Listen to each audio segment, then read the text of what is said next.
The Seattle Seahawks barely missed out on the playoffs after going 10-7 on the season. They had a lot of highs and lows, but at the end of the season, they were playing some solid football, but unfortunately just missed out. And now they look towards the 2025 offseason on how to improve. My name's Tyler, here with my brother Ryan, and we're going to break down what you can expect to see Seattle Seahawks do in the 2025 offseason. But before we do that, if you like the content that Ryan and I put out and you want to help the Tracy Take channel grow, the easiest way is to subscribe to the Tracy Take, tackle that bell to get notified when new videos come out. And while you're at it, leave a like and a comment. Let us know what you want to see the Seahawks do this offseason. And Ryan, Seattle Seahawks, they had a very up and down type season. It felt like early on they started off hot, but then they dipped a little bit. They were dealing with some Yeah. injuries. Dealing with injuries, I say actually for a majority part of the season. But I think the big turning point for the season was they made the trade for Ernest Brown, the fourth. I want to make sure I get that correctly. Defensive side. Sorry, I just had it right here. Ernest Jones. My apologies. And when Yeah. they made that switch, that defense really clicked things around. And at the same time, too, I think the defensive line was getting healthier, and the defense started to flip, and they were, I think, a lot more competitive on the defensive side of the ball. Offensively, they really need to focus on that interior of the offensive line, because you look at that running back room with Kenneth Walker and Zach Charbonnet, like what could this offense become? Especially too with Jaxon Yeah. Smith-Njigba really developing. DK Metcalf is still a beast, and so I do think Geno Smith is. I mean, I know there's, especially early on in the season, Seahawks fans didn't like some of our takes about Geno Smith being an average to below average quarterback, but as I said, I think that's not a knock on him. I just think there's a lot of really good quarterbacks in the league, and I think he's doing fine, like in his role, and I think he's a good guy for the system. But at the same time, though, too, if they can get a better running game to help him out, I do think this offense could Yeah. take off and be one of the better ones in the league. But they're not doing him any favors. I will say with the way the offensive line is playing. So I want to throw it over to you. What are some of your overall thoughts on the 2024 season for the Seattle Seahawks? Yeah. This offensive line definitely needs to improve. They had a top 10 passing offense. This rushing game had the potential to be really good. Kenneth Walker, Zach Charbonnet is a great duo, but they were 28th in the league in rushing yards per game. Now, I will say some of that, Geno Smith is a good athlete and he does scramble at times, but he's not by no means like an elite scrambling rushing quarterback. And so they don't quite have that benefit as some of the other top rushing teams that do have more mobile quarterbacks. Also, 29th sacks allowed, 54. Again, just not helping out Geno Smith there nearly as much as they could be. 24 turnovers, which was 24th in the league. Like just poor football. Like you're just hurting yourself there. A lot of those mistakes I think could have been avoided. But defensively, like I think they did a good job, especially one of the things. So I'm a Patriots fan. One of the things that like Bill Belichick would always do is defense might start out struggling at the beginning of the year.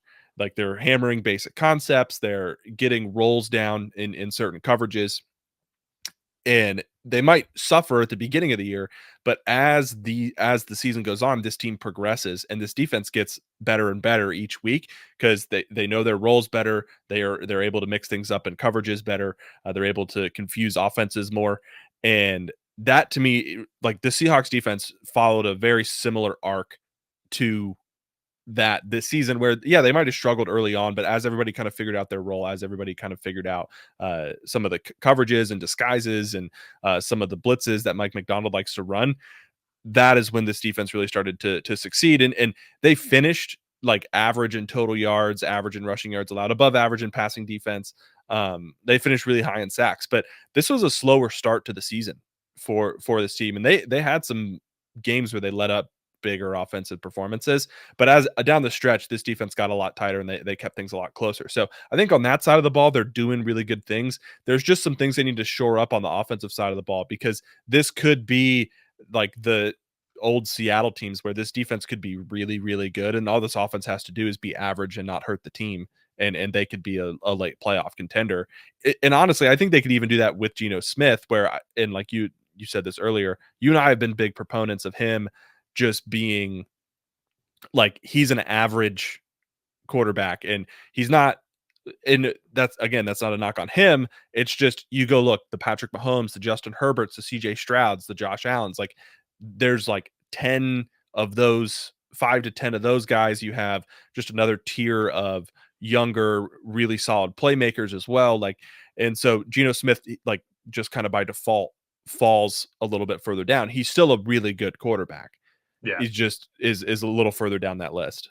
Well, it's going to be interesting too what happens with the offense as a whole and Geno Smith's development and kind of what they want end up doing because Ryan Grubb, he's also no longer the offensive coordinator at Seattle, so they're going to be bringing in a new guy as well. So what is this offense going to look like? Because I'm not going to lie, if you're an aspiring OC, you kind of go look at these weapons here and be like, this is going to be kind of a desirable spot. And to your point, Mike McDonald, and this defense really started to get together and develop in the second half of the season.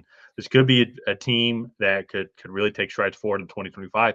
And on top of that, too, what's going to be crazy, it's this NFC West in 2025 could be kind of wild. San Francisco, I believe, is going to bounce back. Los Angeles with Sean McVay and Matt Stafford there, I mean, don't count them out. I think really at any point. I think Arizona Cardinals are really taking the steps forward that they need to be taking. They barely missed out on the playoffs as well this year, but took great strides forward also. And so this NFC West could be crazy. So if this Seattle Seahawks team does want to continue to be competitive, their offense is going to have to find a good OC to come in and implement a good new system to help continue to be competitive. So it's gonna be interesting as we look at who is potentially leaving the team as well. The Seahawks are one of the few teams that are going to be below the cap entering the offseason. As of right now, according to Over the Cap, they're sitting at negative 27 million in the cap space. So some guys, like there's going to be some restructuring that is going to have to go on. So as we move on to the next slide here of just some of the guys that are going to be free agents. So Laken Tomlinson is going to be a guy, Stone Forsythe, a couple of offensive linemen. I want to single them out specifically. Ernest Jones, who they traded for. I think that they're going to want to try and keep him back because, as I said, that's when the offense really seemed to the defense started to step up as well. But in general, though, luckily there's only a few people that are here.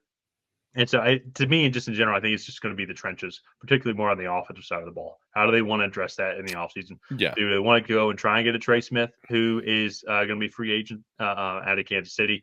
Also, as well, do they how they want to keep just addressing that defensive line as well? I think a sneaky spot here, too, is going to be tight end.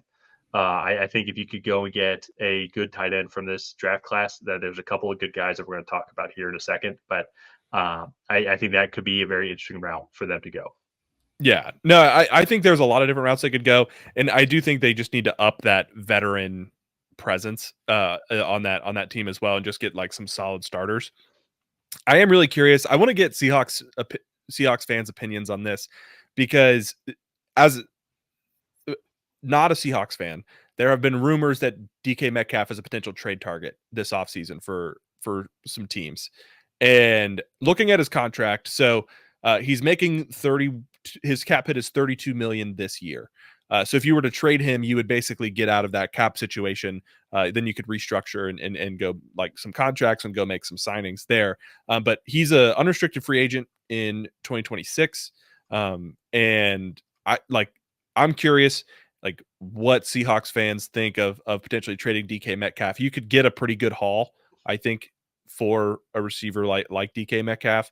And so I'm really curious to kind of hear thoughts on that and just kind of some outside trade rumors of what the Seahawks fans think of potentially moving on from DK Metcalf to help solve a lot of their cap issues. I'm guessing not too fond of it, but at a certain point you have to be under the cap.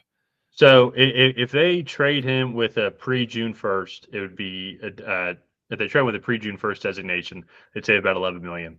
Now, I think another receiver name that we need to talk about as well, who's probably not going to be on the team, is going to be Tyler Lockett. If they cut him pre-June 1st, that's 17 million in savings. And I think that's very possible. I think JSN is kind of taken over that number 2 receiver role. And then if they get rid of DK Metcalf, that could be the number 1 receiver role. So if they do that, to your point, I guess if they trade him with if they trade DK Metcalf with a post June 1st designation, and I think, but pretty sure that means some of that still carries over to the next year a little bit, some dead cap space, but I could be wrong. It'd be 18 million for this year. So it would kind of get out of there.